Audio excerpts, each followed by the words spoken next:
ఇటు తెలంగాణలో కూడా మందుబాబులకు ప్రభుత్వం బ్యాడ్ న్యూస్ చెప్పింది. బీర్ల ధరల్ని 15% పెంచుతూ ఎక్సైజ్ శాఖ ఆదేశాలు జారీ చేసింది. ప్రస్తుత ధరపై ఈ పెంపు ఉన్నట్టు వెల్లడించింది.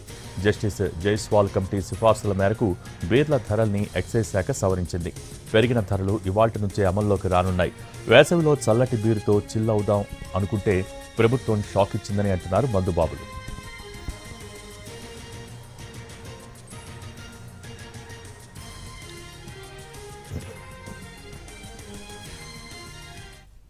పదిహేను శాతంగా లెక్కిస్తే ఒక్క బీరు ధర 150 ఉంటే వ్యాట్, ఎక్సైజ్ సుంకంతో కలిపి 173 రూపాయల వరకు పెరగనుంది. ఎక్కువ రేట్లు ఉన్న బీర్లు మరింత పెరగనున్నాయి. ఇప్పుడు రానున్నది వేసవికాలం కావడంతో బీర్ల సేల్స్ మరింత పెరగనుంది. దీనికి తోడు ఐపీఎల్ కూడా రానుంది. దీంతో ఖజానాకు మరింత ఆదాయం సమకూరుతుందని ప్రభుత్వం భావిస్తోంది. వాస్తవానికి రాష్ట్రంలో మద్యం ధరలు పెంచవద్దని ముందుగా నిర్ణయం తీసుకున్నప్పటికీ పక్క రాష్ట్రాల్లో ధరలు అధికంగా ఉన్నట్టు గుర్తించారు.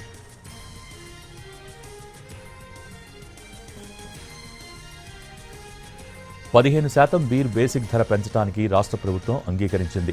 ఒక్క బీర్ల కేసు మీద 15% బేసిక్ ధర పెంచితే దానికి కనీసం 250 రూపాయల నుంచి 280 రూపాయల వరకు వ్యాట్, ఎక్సైజ్ సుంకంతో పాటు వివిధ రకాల పన్నులు జత కలుస్తాయి. దీంతో 150 రూపాయలు ఉన్న లైట్ బీర్ 180 రూపాయల వరకు, 160 ధర ఉన్న స్ట్రాంగ్ బీర్ 200 వరకు పెరుగుతుంది.